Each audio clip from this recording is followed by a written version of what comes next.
Bien le bonjour les inxers, et aujourd'hui on se retrouve pour parler de Joe Kelly présente Justice League of America, le tome 3 paru chez Urban Comics il y a peu, c'est une lecture toute fraîche. On est sur un volume de 400 pages tout rond qui coûte 35€ et la publication VF des épisodes Action Comics 775, GLA 100, GLA Secret Files and Origins 2004 1, Justice League Elite 1 à 12. Et le titre va vous paraître plus que racoleur puisque finalement trompeur.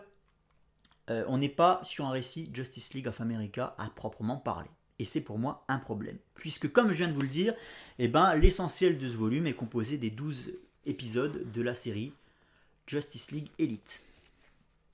Qui n'a pas grand chose à voir avec la Justice League of America traditionnelle. Ce qui est cool, c'est que le volume s'ouvre sur un récit qui est très cher à mon petit cœur de fanboy et que j'ai pris un énorme plaisir à relire. What's so funny about the justice, the truth and the American way, initialement publié dans le Superman Anthology, que je vous invite à vous procurer si c'est encore disponible. C'est scénarisé par Joe Kelly, t'imagines bien, sinon ce serait pas dans un bouquin qui porte son nom. C'est dessiné par Doug Mahnke et une autre superstar du comics de super-héros, Lee Bermejo, bordel de merde. Même si c'est le Lee Bermejo de 2001, parce que ça c'est un récit qui a été scénarisé par Joe Kelly comme j'expliquais, mais qui date d'avant sa prise en main de la Justice League of America. Et donc on est sur un Lee Bermejo du début des années 2000, pas grand chose à voir avec celui de Batman Damned par exemple, ou même de Joker. Mais ça reste fort sympathique à l'œil. Confrontation philosophique entre un Superman qui paraît clairement désuet, kitsch, dans ses valeurs, dans son idéologie, aux yeux d'une Amérique qui est en proie au 11 septembre. Hein. Clairement, on est dans cette Amérique du 11 septembre, le World Trade Center, tout ça. Il y a un changement de paradigme qui s'opère dans la pensée américaine, si je puis m'exprimer ainsi, dans les consciences. Et on a l'émergence d'une nouvelle génération de super-héros qui est représentée par l'élite, un groupe mené d'une main de fer par son leader charismatique, Sid Vicious. Non, je déconne, c'est Manchester Black. C'est un ersatz de Sid Vicious, le chanteur des Sex Pistols. Hein. D'ailleurs, il a l'Union Jack en guise de t-shirt pour rappeler ses origines britanniques. On a Colt Cast, on a Ménagerie et on a le chapeau, voilà, un quatuor. Pour qui la fin justifie les moyens. C'est-à-dire qu'ils se rangent officiellement du bon côté. Ce sont des gens qui font le bien, entre guillemets, c'est-à-dire qu'ils vont s'opposer aux criminels et aux terroristes. Mais finalement, si par exemple tu as une prise d'otage avec 12 terroristes et 200 otages, si pour neutraliser les 12 terroristes, il faut anéantir les 200 otages, ça ne leur posera absolument aucun problème.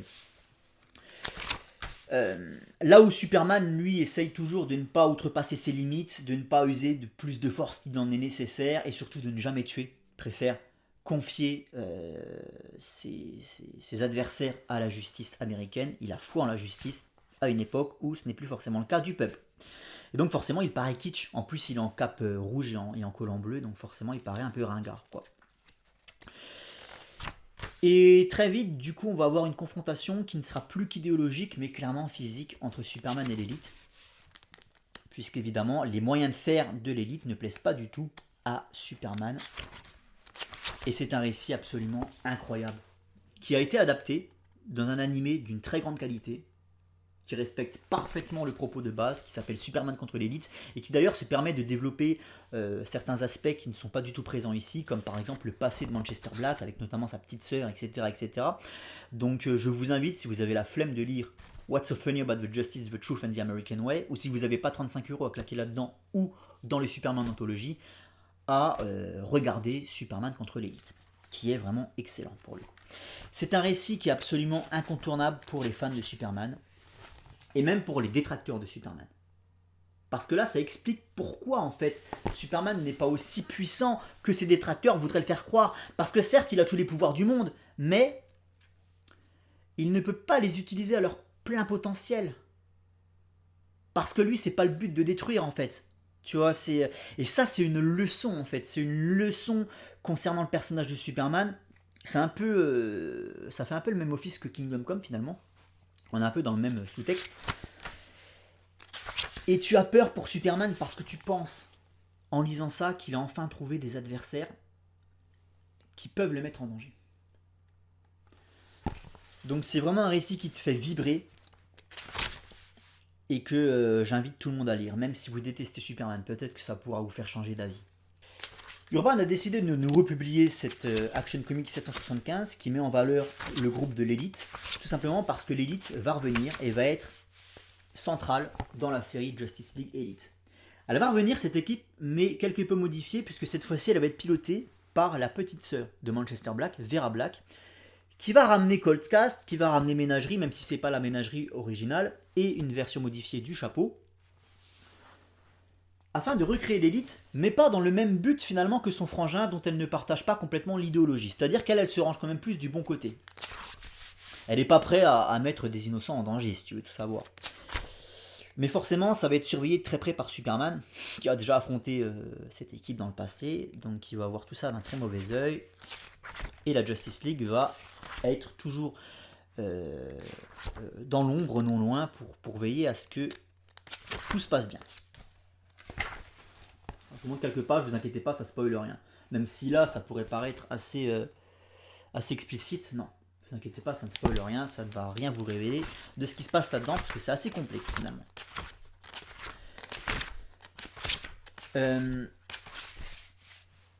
Cette équipe, la Justice League Elite, c'est une version élargie de l'élite de base. Vera Black va aller jusqu'à recruter des membres, pourquoi pas, de la Justice League of America officielle, hein, comme Flash, comme le Manitou Corbeau, comme Green Arrow, qui généralement est plutôt un chauffeur de banc, lui c'est plutôt un remplaçant qu'autre chose, mais bon. L'idée ça va être vraiment de construire une équipe beaucoup plus puissante que l'élite ne l'a jamais été, afin de participer à des missions à enjeux diplomatiques. Le but ça va être que l'équipe reste anonyme, reste complètement confidentielle et que seule la Justice League ait conscience de son existence, notamment Batman, parce que Batman vous savez qu'il sait tout ce qui se passe hein, à chaque fois. Le genre de mission à laquelle va participer la Justice League Elite, c'est typiquement le genre de truc où tu as un pays avec un dictateur, il faut renverser le dictateur, mais c'est compliqué d'un point de vue diplomatique parce que les États-Unis ne sont pas en guerre avec le pays en question, donc comment tu fais Superman ne peut pas aller là-bas et puis récupérer le dictateur pour le foutre en prison, c'est pas aussi simple que ça. C'est là où la Justice League Elite va intervenir. Elle a un peu ce rôle qu'a la Suicide Squad, sauf qu'elle est beaucoup plus puissante, beaucoup plus organisée, avec une plus grande force de déploiement que la Suicide Squad ne l'a jamais eu. Donc c'est en cela que c'est intéressant. Le problème c'est que en participant à cette mission, il va y avoir un gros souci. Tout va très mal se passer. Le dictateur en question, qui devait être juste débouté, va être massacré par un des membres de la Justice League Elite. Et à partir de là, l'histoire va commencer réellement. Vera Black va mener une enquête pour savoir qui dans son équipe est un traître. On arrive sur un final qui est absolument épique. Vraiment, qui est dantesque. Le problème, c'est qu'on retrouve les défauts d'écriture de Joe Kelly, en fait.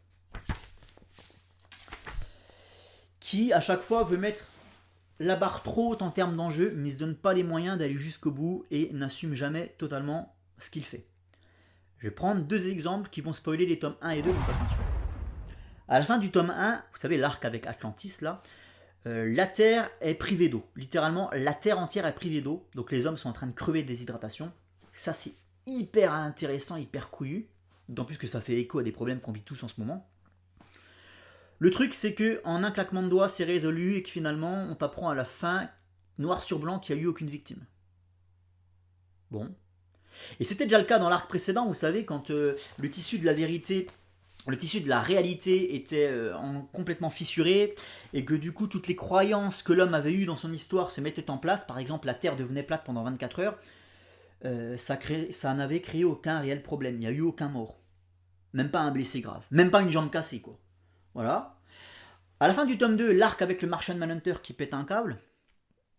À la fin du tome 2, attention, nouveau spoil, on a une bombe atomique qui est envoyée sur une mégalopole asiatique. La bombe explose, mais par chance, Flash a réussi à sauver un par un tous les habitants de la ville et à les mettre un peu plus loin, en sécurité. D'ailleurs, ça me fait marrer, comme si, tu sais, les dégâts causés par une bombe nucléaire s'arrêtaient à la zone d'impact de l'explosion. Ça n'a aucun putain de sens. Mais bon, pourquoi pas. Ok, ça fait déjà 2-3 fois que tu me fais le coup de Joe Kelly là. Tu me fais croire à des trucs cataclysmiques et au final, même pas une entorse, quoi. Alors après, je peux pardonner ça sous le fait que la Justice League fait son boulot. Et c'est pour cette raison qu'il n'y a pas de perte civile. Il n'y a pas de perte humaine. Une fois, deux fois, trois fois, ça commence à faire. Hein. Là, un peu le même problème. Et puis, à la limite, ça, je pourrais y passer sous silence si on ne me mentait pas. Le problème de Joe Kelly, c'est qu'à plusieurs reprises, il a cette fâcheuse tendance à mentir à son lecteur. Pourquoi est-ce que je vous dis ça? J'ai une pleine page. Alors, je vais juste essayer de la retrouver. J'ai une pleine page, par exemple, où un super vilain... Voilà, elle est ici. Et je ne vais pas vous la montrer. Sur cette pleine page, que je vais vous décrire sans vous révéler quoi que ce soit, en tout cas pas au niveau des identités des deux personnages qui sont en jeu, on a un super vilain qui est en train littéralement de désintégrer un super héros. Et pas n'importe lequel. Hein. Un personnage très important. Il est en train de le désintégrer littéralement. Tu vois tout ce qui se passe, ok? Fin de l'issue. Cliffhanger. Pam, pam, pam. Que va-t-il se passer? Tu tournes la page, et là en fait, non, c'est bon, Flash a sauvé le personnage. Alors ça aurait marché si on m'avait pas montré le personnage qui crève sur la pleine page. Si on m'avait juste montré le super vilain qui projette son pouvoir sur sa cible, là, ça aurait pu marcher. On aurait pu me faire croire que Flash est intervenu. Mais là, on me montre le mec qui est en train de mourir. Donc là, c'est du mensonge. Très clairement, c'est du mensonge. Et ça, Joe Kelly le fait plusieurs fois, notamment dans ce tome 3, c'est encore plus flagrant que dans les autres. Il y a plusieurs moments où il y a des personnages clés qui crèvent, et c'est très vite désamorcé par un flashback. En fait, voilà ce qui s'est réellement passé, il n'est pas mort.